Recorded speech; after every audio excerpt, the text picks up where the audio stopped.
ओम शांति। अव्यक्त मुरलियों की श्रृंखला में आज हम प्यारे बाप दादा के 31-10-71 के मधुर महावाक्य सुन रहे हैं। हेडिंग है अनुभव की विल पावर द्वारा माया की पावर का सामना।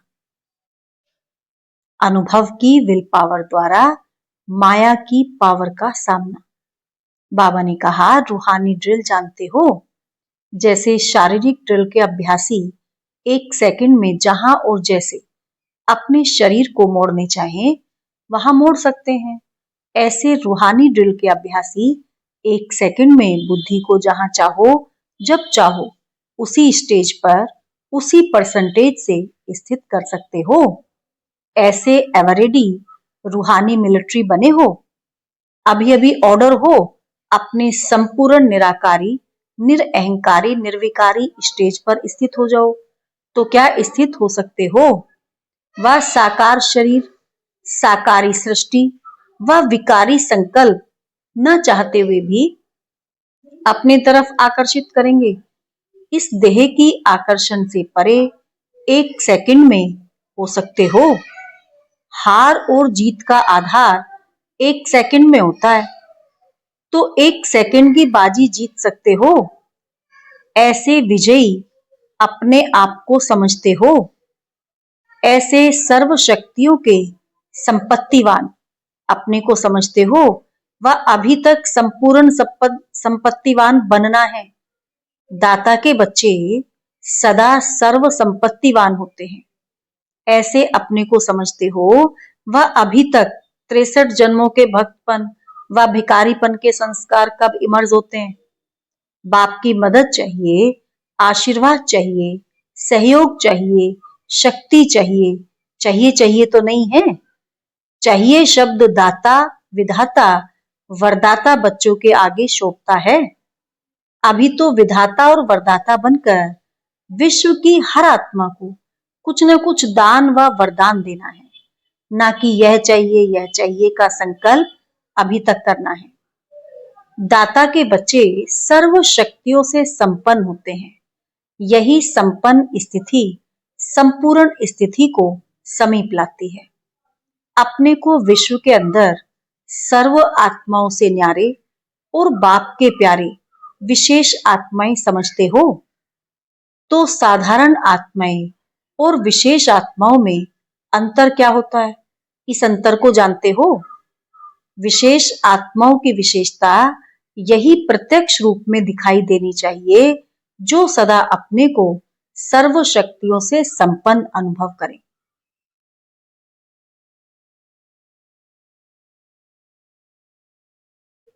जो गायन है, अप्राप्त नहीं कोई वस्तु, वह इस समय जब सर्व शक्तियों से अपने को संपन्न करेंगे, तभी भविष्य में भी सदा सर्व गुणों से भी संपन्न, सर्व पदार्थों से भी संपन्न और संपूर्ण स्टेज को पा सकेंगे। इसीलिए अपने को ऐसे बनाने के लिए ही विशेष भट्टी में आए हो।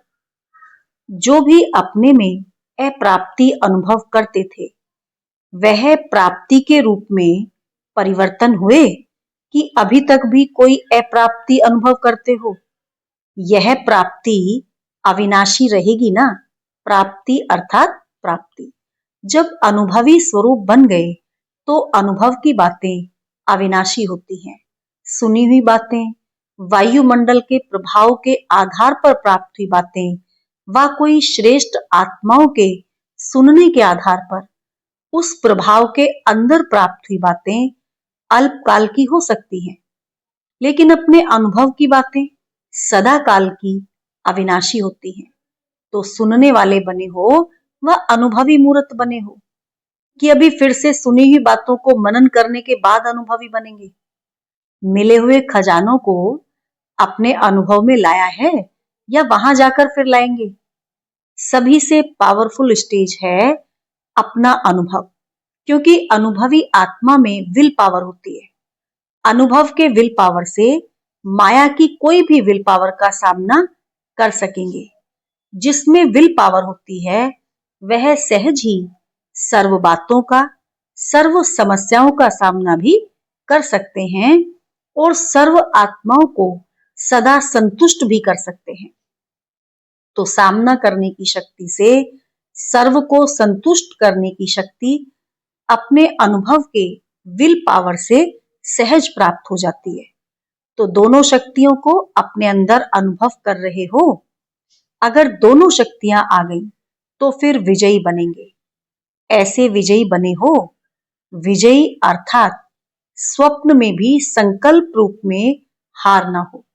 जब स्वप्न में हार नहीं होगी तो प्रैक्टिकल जीवन में तो होगी नहीं। ऐसे हर संकल्प, हर बोल, हर कर्म विजयी हो, अर्थात हार का नाम निशान नहीं। ऐसे संपूर्ण निशानी को 1 सेकंड में अपना निशाना बना सकते हो। जैसे जिस्मानी मिलिट्री वाले 1 सेकंड में अगर निशाना नहीं बना सकते तो हार खा लेते।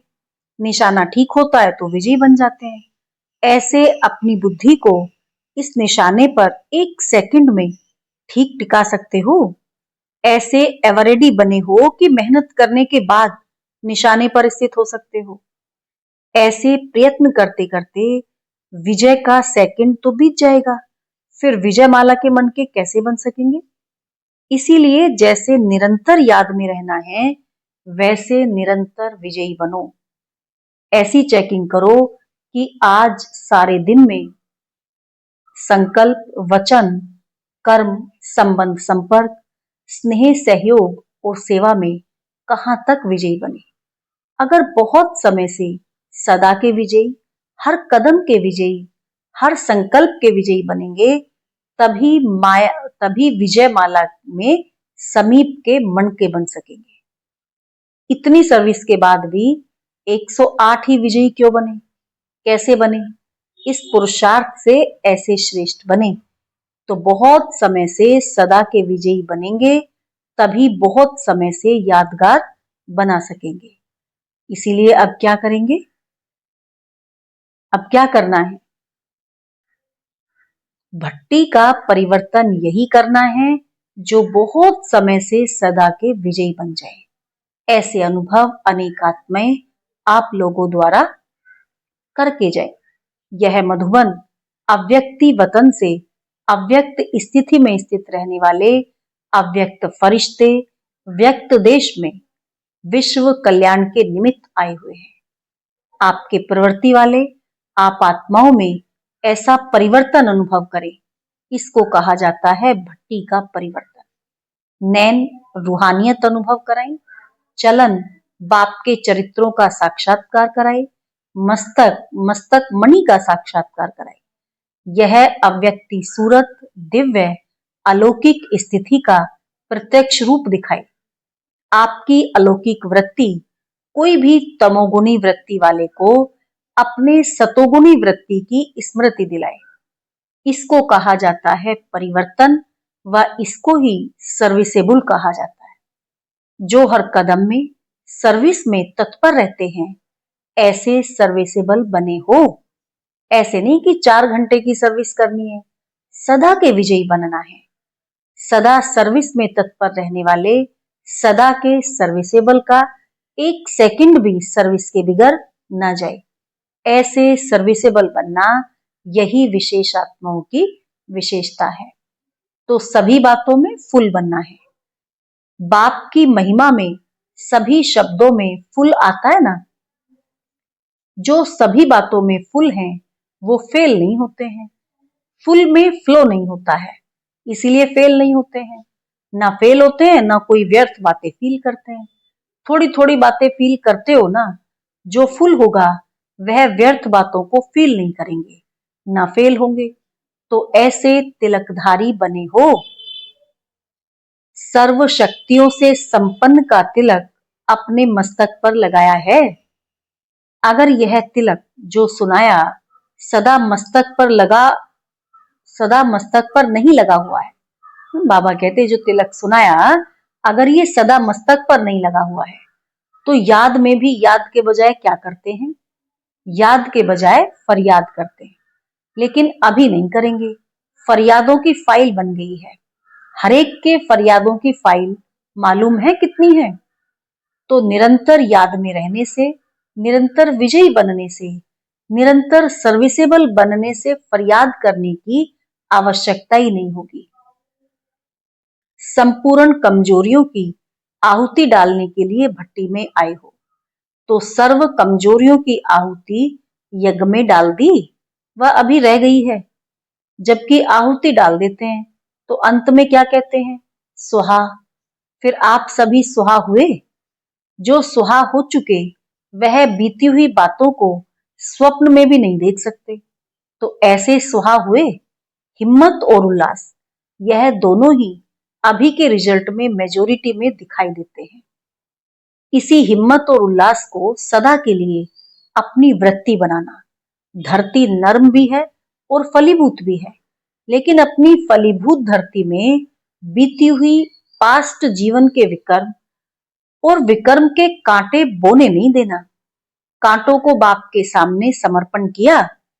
जब सर्व कांटे जो अब तक अंदर होने के कारण नुकसान करते रहते, वह अब बाप के सामने सुहा हुए। सुहा राख को भी कहते हैं। राख हुई चीज अथवा भस्म हुई चीज फिर कभी भी अपनी धरनी में बोना नहीं, अर्थात स्मृति में लाना नहीं। सुहा अर्थात नाम निशान समाप्त। तो आज से ऐसे ही समझना कि मुझ सतोगुणी आत्मा के यह संस्कार नहीं है, अर्थात यह मेरे संस्कार नहीं है। तो जैसे दूसरे के संस्कारों को साक्षी होकर देखते हो, वैसे अपने तमोप्रधान स्टेज के संस्कारों को भी ऐसे साक्षी हो देखना, ऐसे समाप्त कर देना। सुहा हो गया, ऐसे समझने से ही सदा सफलता को पाते रहेंगे। अच्छा, ओम शांति।